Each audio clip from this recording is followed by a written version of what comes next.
உதகை அருகே அடிப்படை வசதிகள் இல்லை என கூறி பள்ளி மாணவ மாணவிகள் மற்றும் பொதுமக்கள் மாவட்ட ஆட்சியரிடம் மனு அளித்தனர்.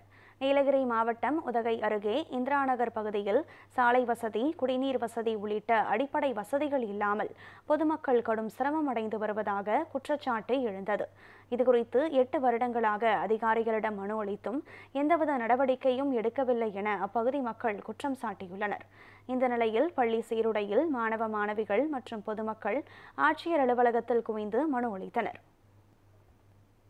பஞ்சாயத்து இந்திராநகர் நாங்கள் வந்து ஒரு 30 குடும்பம் ரோட்டில் வந்து 30 வருஷமாக இருக்குங்க.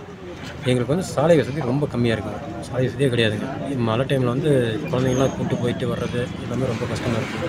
நாங்கள் வீட்டில் வந்து ஒரு குடம் தண்ணி கொண்டு போயிட்டு ரோட்டில் வச்சு கை காலெலாம் கழுவி விட்டு அதுக்கப்புறம் ஷூலாம் மாட்டி விட்டு நாங்கள் கூப்பிட்டு போய் விட்டுட்டு வரணும். ஒரு பிரசவத்துக்கு யாரையும் கூப்பிட்டு போனால் கூட தொட்டி கட்டி தூக்கிட்டு போகிற மாதிரி இருக்குது. ஒரு சாதாரண கூட அவங்களுக்கு தூக்கிட்டு போகிற ரொம்ப சிரமமாக இருக்குது. தொட்டி கட்டி தூக்கிட்டு போகிற மாதிரி தான். ஏன்னா ஒரு நல்லது கட்டிங்கன்னா நமக்கு ஊருக்கு வந்து இந்திராநகருக்கு வந்து யாருமே நிறைய பேர் வர்றதே சிரமப்படுறாங்க. ஏன்னா அதுக்கு வந்து நடப்பது இல்லை, வர முடியறதில்ல அப்படின்னு சொல்லி அதனால யாருமே நிறைய பேர் வர்றதில்லை. அதனால் நாங்கள் பஞ்சாயத்து பொறுப்பு கவுன்சிலர் தலைவர் எல்லாருமே மனு கொடுத்து பார்த்தோம். எந்த ஒரு நடவடிக்கை இது வரைக்கும் வரல. இந்த வரேன்றாங்க, அந்த வரேன்றாங்க. கலெக்டர் ஆஃபீஸ்லேயே வந்து நாங்கள் வந்து மனு கொடுத்து போனாலும் கூட அன்றைக்கி வந்து ஒரு 4 பேர் ஆஃபீஸருங்க வந்து பார்த்துட்டு போகிறாங்க. அதோடு சரி, அதுக்கப்புறம் யாருமே வர்றதில்லை. இன்றைக்கி வந்து மாவட்ட கலெக்டர் பார்த்து கொடுத்துருக்கோம். இது நல்ல முறையில் இந்த ஒரு வாரத்தில் செஞ்சு தரேன்னு சொல்லியிருக்காங்க. அப்படி இல்லைனாக்கா அடுத்த டைம் நாங்கள் வந்து மறுபடியும் வந்து மனு கொடுத்து போராட்டத்தில் இறங்கலாம்னு சொல்லி நாங்கள் முடிவு பண்ணியிருக்கோம்.